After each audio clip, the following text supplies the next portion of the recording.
Rainbow antibacterial পেইন্টসের SBIT technology দেয়ালকে রাখে সুরক্ষিত বছরের পর বছর। স্বাগত নিউজ 24 দিনের সংবাদে আপনাদের সাথে আছে আমি মাহমুদুল হাসান। দেখছিলেন শিরোনাম, এবারে বিস্তারিত। দেশের বৃহত্তম দুটি কবরস্থানকে কেন্দ্র করে অপরাধের নিরাপদ অভয়ারণ্য গড়ে তুলেছে অপরাধী চক্র। কবর দখল করে ঘর নির্মাণ, চুরি ছিনতাই থেকে শুরু করে মাদক কেনাবেচা, এমনকি দেহ ব্যবসার মতো অনৈতিক কর্মকাণ্ডের নিরাপদ জায়গা হিসেবে বেছে নেওয়া হচ্ছে কবরস্থানগুলোকে। এই বাস্তবতায় কর্তৃপক্ষ বলছে বিষয়টি সম্পর্কে তারা অবগত, শিগগিরই অভিযান করে ব্যবস্থা নেওয়া হবে। লোকমান বাবুর ক্যামেরায় বিস্তারিত দেখুন তাইমুর হাসান শুভর প্রতিবেদনে। রায়ের বাজার বুদ্ধিজীবী কবরস্থান ৮৬ একর বিশিষ্ট দেশের সর্ববৃহৎ কবরস্থানটির মূল ফটকের ভেতরেই প্রতিদিন বসে মাদকের রমরমা হাট। বিশ্বাস করেন ভাই, এটা পিওর ভাই, একদম আপনি খাইলে বুঝতে পারবেন। সমস্যা নেই তো না? শুধু তাই নয়, নির্বিঘ্নে মাদক নিতে কবরস্থানের ভেতরেও আসর জমে প্রায় নিয়মিত। কবরস্থানের ভিতরে খায়, তাহলে মানুষের খারাপ লাগে না যে আমরা নিজের কাছে খারাপ ভাই, মানুষের খারাপ দেয়। কবরের ভেতরেই খেলতে আসা এক তরুণের কাছে জানা গেল, শুধু মাদক বিক্রি কিংবা সেবন নয়, এখানে ছিনতাইয়ের মতো ঘটনা ঘটে অহরহ। ফোন ছিনতাই হয়েছে, এইরকম মানুষ ঘুরতে আসছে, ওরা তো বোঝে না, ঢুইকা পরে কবরস্থানের ভিতরে, আর ওই সময় ছিনতাই হয় এইভাবে। এদিকে দেশের দ্বিতীয় বৃহত্তম মিরপুর শহীদ বুদ্ধিজীবী কবরস্থানের চিত্র যেন আরো করুণ। এখানে মৃতদের কবর দখল করে ঘর নির্মাণ করে ভাড়াও দেয়া হয়েছে। এটা কি রুম আপনার ভাড়া নেন নিজের? হ্যাঁ, আমরা ভাড়াই থাকি ভাই। ভাড়া দেই, এর নাম জানি না, আমি নাম বলতে পারবো না। এই কবরস্থানটিতে বসে মাদকের জমজমাট আসর, তবে এখানে মাদক সেবন চলে কবরের ওপর বসেই। সকালবেলা যদি বিকেল টাইমে আপনি দেন, দেখবেন না হইলো 500 জন এসে যাবে, 500 জনের বই দেখা যায়। আমি মাঝে মধ্যে আমিও টান দিই। খোঁজ নিয়ে জানা গেল, প্রায় প্রতিটি কবরের ভেতরেই লুকিয়ে রাখা হয় মাদক। কৌশলে কথা বলতেই একটি কবরের ভেতর থেকে মাদক বের করে দেখালেন ইমন নামের এক মাদক সেবী। ভয় করে না? তোর যে খাস, যে ভয় করে না? ভয় তো করি। শুধু দখল কিংবা মাদক বিক্রি করেই ক্ষান্ত হননি অপরাধীরা, কখনো কখনো ধর্ষণের মতো ঘটনা ঘটছে এখানে। মায়েরা ঢুকানোর পর প্রথম 5-6 জন আইছে, আয়ার পরে ওরা আবার ফোন দিয়ে আরো 10-12 জন আনাইছে, আর এমন চিৎকার মারতেছে, এরপর সেরে ছাড়ানো। কিন্তু কবরস্থান সংরক্ষণ কিংবা নিরাপদ রাখতে ঘাটতি কোথায়? সিকিউরিটির দায়িত্ব কতজন আছে? একজনও নেই বর্তমানে, সৈন্য পোস্ট। কি বলেন? হ্যাঁ, এত বড় কবরে সিকিউরিটি নেই? না, একজনও নেই। আচ্ছা, এই যে কবরস্থান পুরোটা কি আপনাদের বাউন্ডারি হয়েছে? না, বাউন্ডারি হয়েছিল, মানে বানিয়ে দিয়ে গেছে, নষ্ট হয়ে গেছে। অন্যদিকে এই কবরস্থানগুলো পবিত্র ও নিরাপদ রাখতে যথাযথ ব্যবস্থা নেওয়ার কথা জানিয়েছে ঢাকা উত্তর সিটি কর্পোরেশন। মিরপুর এবং রায়ের বাজার কবরস্থানে ওয়াল না থাকার কারণে মাঝে মধ্যে আমরা কিছু অনিয়ম এবং কিছু দুষ্কৃতিকারীদের অসামাজিক কিছু কার্যকলাপের খবর আমরা পাই। আমরা কয়েক দফা মোবাইল কোর্ট পরিচালনা করেছি এবং সেখানে আমরা ওয়াল করে কবরস্থানটিকে একেবারে নিরাপদ করার উদ্যোগ আমরা গ্রহণ করেছি। Taimur Hasan Shuvo, news 24, Dhaka. BNP chairperson Khaleda জিয়াকে বিদেশে চিকিৎসার অনুমতির দাবিতে রাজধানী সহ সারা দেশে গণ অনশন পালন করছে বিএনপি। রাজধানীর নয়াপল্টনে দলীয় কার্যালয়ে এই কর্মসূচি শুরু হয় সকাল 9টায়। এ সময় সূচনা বক্তব্যে দলটির মহাসচিব মির্জা ফখরুল ইসলাম আলমগীর বলেন, খালেদা জিয়া এখন জীবন মৃত্যুর সন্ধিক্ষণে। অনতিবিলম্বে তাকে বিদেশে চিকিৎসার অনুমতি দিতে সরকারের কাছে দাবিও জানান তিনি। এ সময় সারা দেশে শান্তিপূর্ণভাবে গণ অনশন কর্মসূচি পালনে নেতাকর্মীদের প্রতি আহ্বানও জানান মির্জা ফখরুল।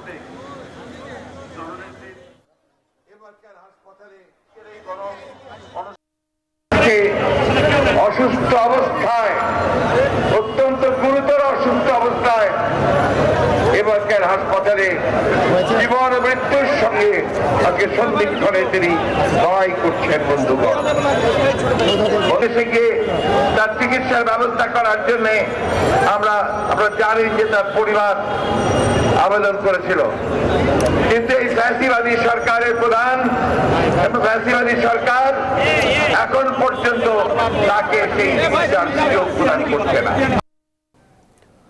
গণ অনশন কর্মসূচি নিয়ে বিস্তারিত জানাতে নয়াপল্টন থেকে যুক্ত হচ্ছেন সহকর্মী তৌহিদ শান্ত। শান্ত, গণ অনশন কর্মসূচি নিয়ে বিস্তারিত কি তথ্য আছে আপনার কাছে, আমাদের জানান।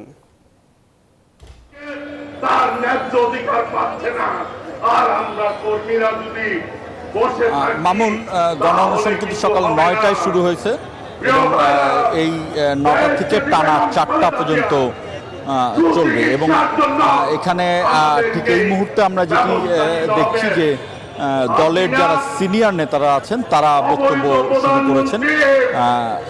সকাল 9টা থেকে শুরু হওয়ার পর থেকে কিন্তু দলের বিভিন্ন পর্যায়ের নেতারা এবং যারা এখানে সংহতি জানাতে এসেছেন, বিভিন্ন পেশাজীবী সংগঠনের নেতারা তারা এখানে বক্তব্য রেখেছেন। ঠিক এই মুহূর্তে আগামী যে 1.5 থেকে 2 ঘন্টার মতো এই অনশন চলবে। এখানেই বিএনপি তার সিনিয়র নেতারা বিএনপির পরবর্তী কর্মসূচি ঘোষণা করবেন।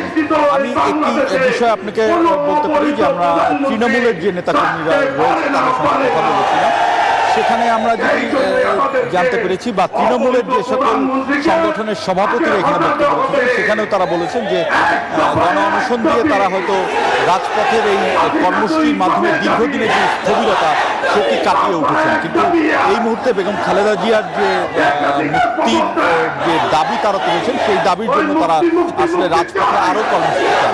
হয়তো গণ অনশনের মতো নয়, তার চেয়ে আরেকটু কঠোর, আরেকটু বিস্তারিত কর্মসূচি তারা আশা করছেন এবং বিভিন্ন বক্তব্যে তারা এই কথাটি বলেছেন যে সরকার যেহেতু এখনও খালেদা জিয়ার এই সুচিকিৎসার বিষয়টি নিয়ে আইনের ব্যাখ্যায় বলছেন যে আইনে কিছু করেন নেই, সেহেতু আসলে আইনের দিকে না গিয়ে বিভিন্ন কর্মসূচি বা রাজনৈতিক চাপ বাড়িয়ে আসলে তারা এটা করতে চান। একইভাবে মামুন, আপনি জানেন যে এই কর্মসূচি রাজধানীর সঙ্গে কিন্তু সারা দেশে বিস্তারিত হয়েছে এবং সেখানে চট্টগ্রামেও কিন্তু চট্টগ্রাম বিএনপি সেখানে গণ অনশন কর্মসূচি পালন করছে। আমাদের সহকর্মী নয়ন বড়ুয়া জয় আছেন চট্টগ্রামে, আমরা চলে যাব জয়ের কাছে। জয়, আপনার সেখানকার বিএনপির গণ অনশন কর্মসূচির কি অবস্থা জানাবেন? ধন্যবাদ শান্ত আপনাকে। আপনি যেমনটা নয়াপল্টন থেকে জানিয়েছেন খবর, তেমনি ভাবে যে বিএনপি চট্টগ্রামেও কিন্তু চট্টগ্রাম মহানগর বিএনপি, এমনকি উত্তর জেলা বিএনপি, এমনকি দক্ষিণ জেলা বিএনপি বিভিন্নভাবে পৃথক পৃথকভাবে তারা অনশন পালন করছেন। সকাল 9টা থেকে তাদের অনশন শুরু হয়েছে।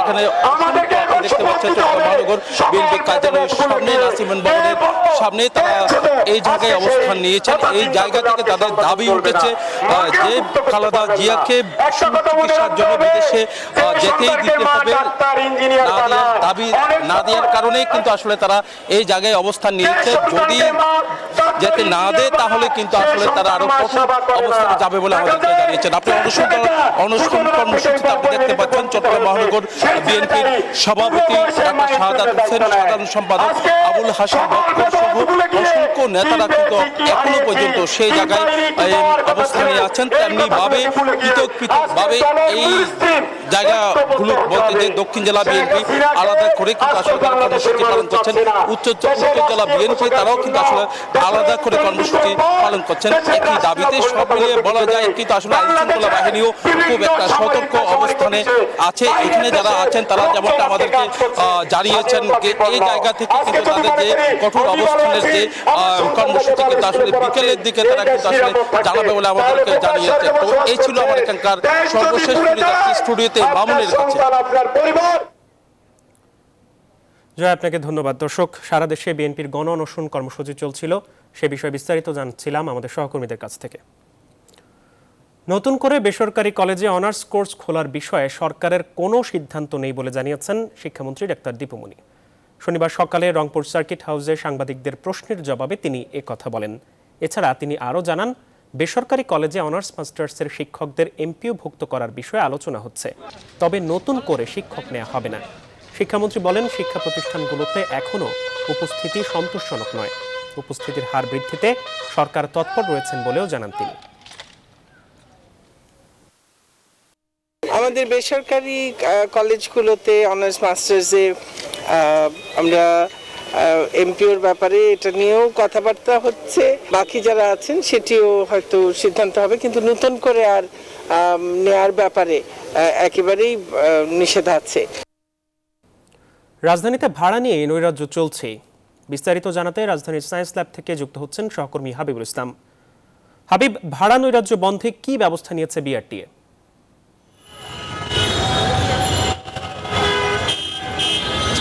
ধন্যবাদ মামুন। আমি এই মুহূর্তে রয়েছি রাজধানীর সায়েন্স ল্যাব মোড়ে। এই মোড়ে এখান থেকে ঘণ্টাখানেক আগে একটা অপ্রীতিকর ঘটনা ঘটে গেছে। সেটি হচ্ছে কিছু শিক্ষার্থী তারা অতর্কিতভাবে এখানে এসে 7 থেকে 8টি গাড়ি ভাঙচুর করেছে, যেগুলো গণপরিবহন। আসলে আমরা তাৎক্ষণিকভাবে এখানে এসে দেখেছি যে আইন শৃঙ্খলা বাহিনীর সদস্যরা পর্যাপ্ত পরিমাণে এখানে এসে তারা বা আক্রমণকারী যারা ছিল বা হামলাকারী যারা ছিল গাড়িতে তাদেরকে পায়নি, বা তারা এসে ধাওয়া দেওয়ার পরে তারা এখান থেকে বিচ্ছিন্ন হয়ে চলে গেছে যে যার মতো। আমি এখানে এসে স্থানীয় যারা দোকানি রয়েছেন বা এখানে যারা পথচারী ছিলেন তাদের সাথে কথা বলেছি। তারা বলছিলেন যে এক ধরনের ক্ষোভের বহিঃপ্রকাশ ঘটিয়েছে এই শিক্ষার্থীরা। বাড়তি ভাড়ার যে বিরুদ্ধে যে সারা দেশব্যাপী এক ধরনের অসন্তোষ মানুষের মধ্যে, সেই অসন্তোষের একটি আন্দোলনে রূপ নিয়েছে, যার ফলে কিছু শিক্ষার্থী তারা এখানে এসে আমরা দেখেছি যে বেশ কিছু গাড়ি ভাঙচুর করেছে। আপনি যদি একটু দেখেন যে এখানে প্রচুর সংখ্যক গাড়ির যে গ্লাস বা জানলার গ্লাস সেটি এখানে পড়ে রয়েছে। আমি এছাড়া এখানে যারা আইন শৃঙ্খলা বাহিনী রয়েছেন তারা বলছেন যে তারা আসলে কাউকে এখনো শনাক্ত করতে পারে নাই, তবে আশেপাশের যে সিসিটিভির ফুটেজ দেখে তারা সেগুলো কারা এই ধরনের অপ্রীতিকর ঘটনা ঘটিয়েছে বা হামলা করেছে তাদেরকে শনাক্ত করার চেষ্টা করবেন। আর একটি বিষয় না বললেই নয়, মানুষের ভিতরে অসন্তোষ কিন্তু সব শ্রেণীর মানুষের মধ্যেই রয়েছে। গণপরিবহনের যে বাড়তি ভাড়া, সরকার নির্ধারিত ভাড়ার থেকেও কোনো ক্ষেত্রেই আমরা দেখছি যে সব ধরনের গণপরিবহন, একেবারে মোটরসাইকেল, রিক্সা, লেগুনা, বাস, সব ধরনের দূরপাল্লার বাস বা সিটিং সার্ভিস বা শহরের ভিতরে যে গণপরিবহনগুলো, সব শ্রেণীর গণপরিবহনেই কিন্তু বাড়তি ভাড়া আদায় করার একটি অভিযোগ সব শ্রেণীর মানুষের মধ্যেই আমি পাচ্ছি। তো সব মিলিয়ে মানুষের মধ্যে এই যে অসন্তোষের বহিঃপ্রকাশে মূলত আজকের এই সায়েন্স ল্যাবে যে গাড়িতে হামলা সেটি হয়েছে। তো এই ছিল মোটামুটি আমার কাছে সায়েন্স ল্যাব থেকে গণপরিবহনের সার্বিক চিত্র।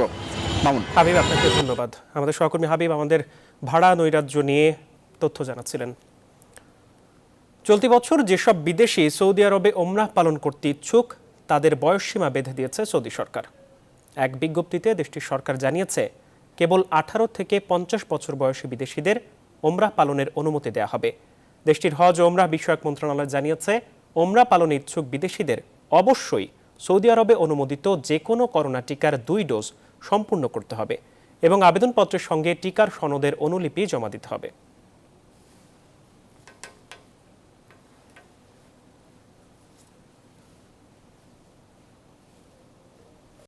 عقدت أيمانكم فانظر كيف يفترون على দৌলতদিয়া পাটুরিয়া নৌরুটে আজও দুর্ভোগ কমেনি। দৌলতদিয়া ফেরিঘাটে রয়েছে পণ্যবাহী ট্রাক ও যাত্রীবাহী পরিবহনের দীর্ঘ সারি। এতে দৌলতদিয়া খুলনা মহাসড়কের প্রায় 3 কিলোমিটার জুড়ে যানবাহনের 2টি সারি রয়েছে। শনিবার সকালে দৌলতদিয়া ফেরিঘাটে অপেক্ষমান একাধিক পণ্যবাহী ট্রাকের চালক জানান ফেরিঘাটের এই দুর্ভোগ সারা বছর থাকে, তবে ঘাটে অন্তত 20টি ছোট বড় ফেরি থাকলে এমন দুর্ভোগ হয় না। বিএডব্লিউটিসি দৌলতদিয়া ঘাট শাখার ব্যবস্থাপক মোহাম্মদ শিহাবুদ্দিন জানিয়েছেন এই নৌরুটে বর্তমানে 14টি ফেরি চলাচল করছে। রয়েছে ফেরির সংকট, যে কারণে দৌলতদিয়া ঘাটে যানবাহনের চাপ সবসময়। তবে ড্রেজিং করে নাব্যতা মোকাবিলা করা হলে ফেরি চলাচল স্বাভাবিক হবে। এতে যানবাহনে নদী পারাপার করাও সহজ হবে। দখলে দূষণে বিপর্যস্ত চট্টগ্রামের কর্ণফুলী নদী। 2 দফা উচ্ছেদের পরও এখনও নদীর 2 ধারে অবৈধ স্থাপনা গিলে খাচ্ছে কর্ণফুলীকে। জেলা প্রশাসক বলছে দ্রুত শুরু হবে আবারও উচ্ছেদ অভিযান। আর নগর বিশ্লেষক ও পরিবেশবাদীরা বলছেন প্রশাসন কঠোর হলে মিলবে সুফল। চট্টগ্রাম থেকে নয়ন বড়ুয়া জয়ের রিপোর্টে বিস্তারিত। দেশের অর্থনীতির হৃৎপিণ্ড চট্টগ্রাম বন্দর, আর চট্টগ্রাম বন্দরের প্রাণ কর্ণফুলী নদী। 2 ধারে এখনো 2000-এর বেশি অবৈধ স্থাপনা গিলে খাচ্ছে নদীকে। কয়েক দফা উচ্ছেদ অভিযান হলেও সেসব জায়গায় আবারও গড়ে উঠেছে নতুন স্থাপনা। জেলা প্রশাসক বলছেন অচিরেই শুরু হবে আবারও উচ্ছেদ অভিযান।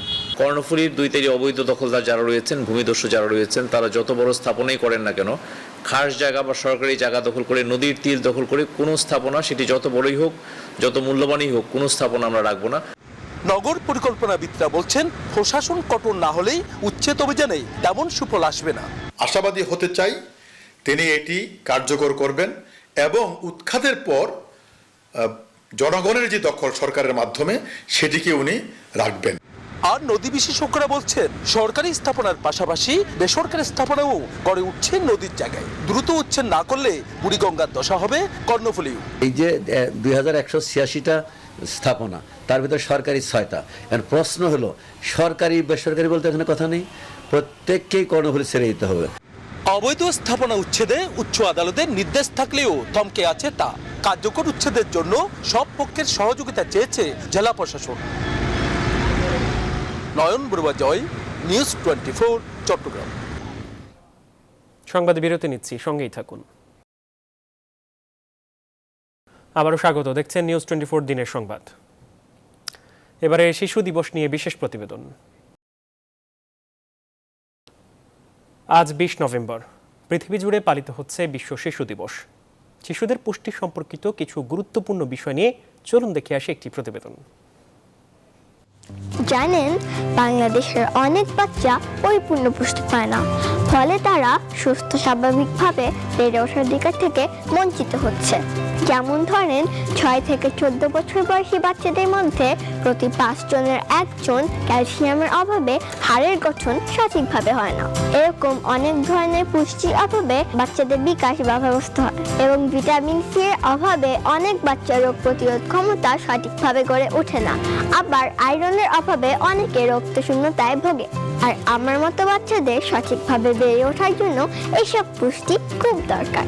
আর এই পুষ্টিগুলো আমরা পেতে পারি বিভিন্ন খাবার থেকে, যেমন পালং শাকের আয়রন স্বাস্থ্যকর রক্তের সহায়ক, দুধের ক্যালসিয়াম শক্ত হাড়ের সহায়ক, আর কমলায় ভিটামিন সি রোগ প্রতিরোধের সহায়ক, যা সব বাচ্চাদের খুব দরকার। তাই বাংলাদেশের উন্নত ভবিষ্যতের জন্য চলুন এই বিশ্ব শিশু দিবসে শপথ করি যে এখন থেকে বাচ্চাদের পুষ্টির প্রতি বেশি করে খেয়াল রাখবো। সবাইকে বিশ্ব শিশু দিবসের শুভেচ্ছা। এবারে নগদের সৌজন্যে বিজয় থেকে অর্জনে।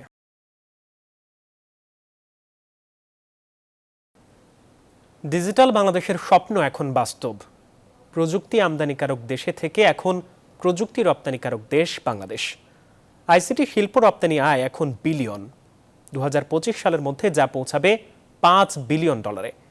রিশাদ হাসানের 5 পর্বের ধারাবাহিক প্রতিবেদন দিন বদলের গল্পে আজ দেখবেন দ্বিতীয় পর্ব।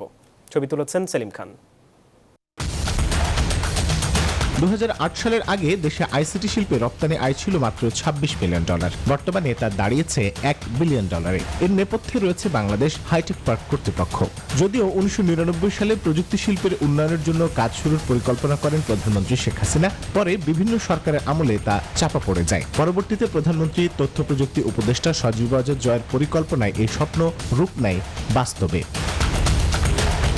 দেশের বিভিন্ন গুরুত্বপূর্ণ স্থানে গড়ে ওঠা হাইটেক পার্ক, যেখানে একে একে বিনিয়োগ করে 33টি দেশি বিদেশি বৃহৎ প্রযুক্তি শিল্প কারখানা। অরিক্স বায়োটেক্স, ভাইব্রেন্ট, নোকিয়া এদের মধ্যে অন্যতম। হাইটেক পার্কের ভারপ্রাপ্ত ব্যবস্থাপনা পরিচালক বলছেন, প্রযুক্তি আমদানিকারক দেশ থেকে রপ্তানিকারক দেশে পরিণত হয়েছে বাংলাদেশ।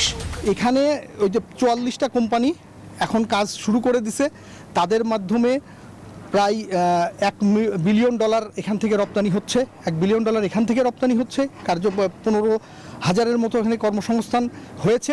শুধু বিদেশি প্রতিষ্ঠানগুলোর বাংলাদেশে আগমনী নয়, পাশাপাশি দেশীয় প্রতিষ্ঠানগুলো যেন বিশ্বজয় করতে পারে সেই লক্ষ্যে কাজ করার কথা জানান তথ্য প্রযুক্তি প্রতিমন্ত্রী। আমাদের একটা জ্ঞানভিত্তিক 41 সালে একটা স্মার্ট নেশন গড়ে তোলা, উন্নত বাংলাদেশ গড়ে তোলা এবং উন্নত অর্থনীতি বাংলাদেশ গড়ে তোলা, তারই কিন্তু ভিত্তি গত 12 বছরে রচিত হয়েছে।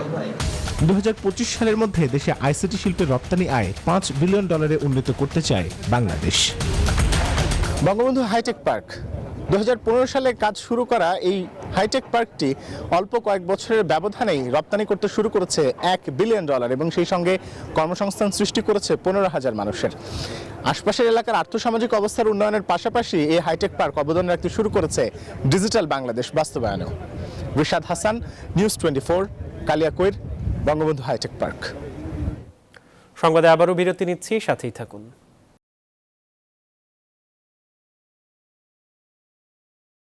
আবারও স্বাগত, দেখছেন নিউজ 24 দিনের সংবাদ। এবার ফার্স্ট সিকিউরিটি ইসলামী ব্যাংক অর্থ বাণিজ্যের সংবাদ। জ্বালানি তেলের খুচরা মূল্য বৃদ্ধিতে বিপর্যস্ত যুক্তরাষ্ট্রকে ডিজেল দিয়ে সহযোগিতা করছে রাশিয়া। এরই মাঝে 4টি ট্যাঙ্কার জাহাজে করে যুক্তরাষ্ট্রে 20 লাখ ব্যারেল ডিজেল পাঠিয়েছে দেশটি। রাশিয়ায় বিপুল পরিমাণ প্রাকৃতিক গ্যাসের মজুদ থাকায় ইউরোপের অন্যান্য দেশের তুলনায় দেশটির ডিজেল সরবরাহের ক্ষমতা বেশি। এদিকে যুক্তরাষ্ট্রের খুচরা বাজারে দিন দিন বেড়েই চলেছে জ্বালানি তেলের দাম।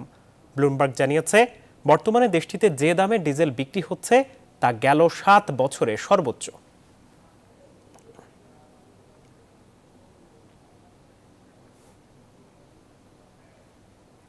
এবার আন্তর্জাতিক প্রসঙ্গ।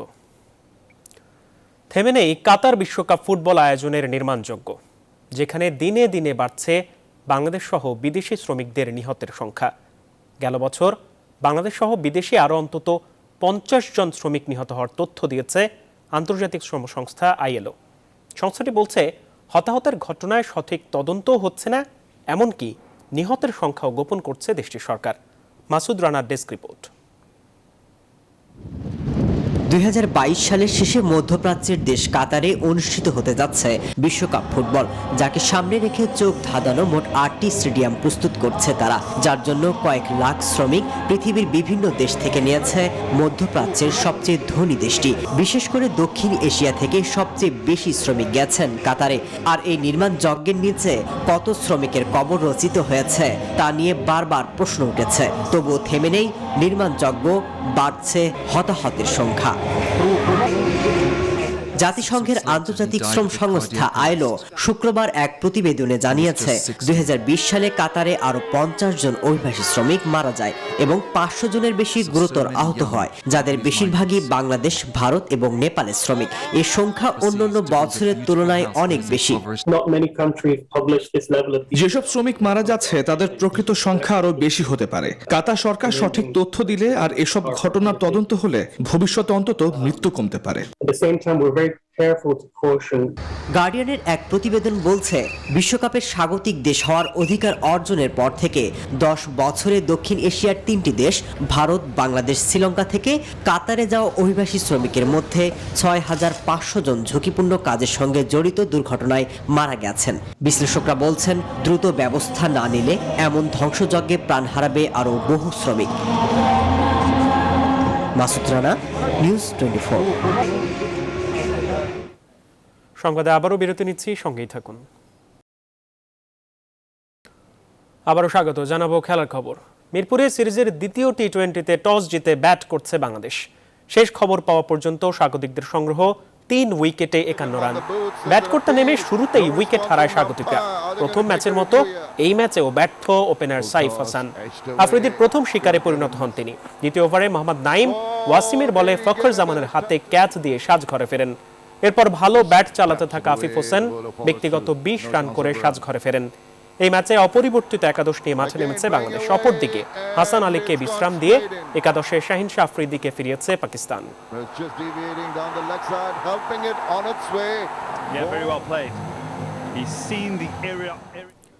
সিরিজে পিছিয়ে থেকে আজ দ্বিতীয় ম্যাচে মাঠে নেমেছে বাংলাদেশ। বিস্তারিত জানাতে মিরপুর থেকে যুক্ত হচ্ছেন সহকর্মী গালিব ইবনে রিয়াজ। গালিব, প্রথম ম্যাচে হারের পর দ্বিতীয় ম্যাচে বাংলাদেশ মাঠে নেমেছে, আজকে কৌশলের কোনো পরিবর্তন আছে কিনা?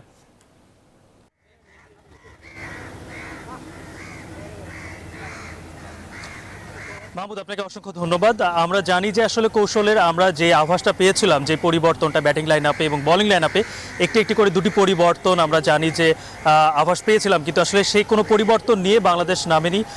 আনচেঞ্জ একাদশ নিয়েই কিন্তু বাংলাদেশ নেমেছে দ্বিতীয় ম্যাচে।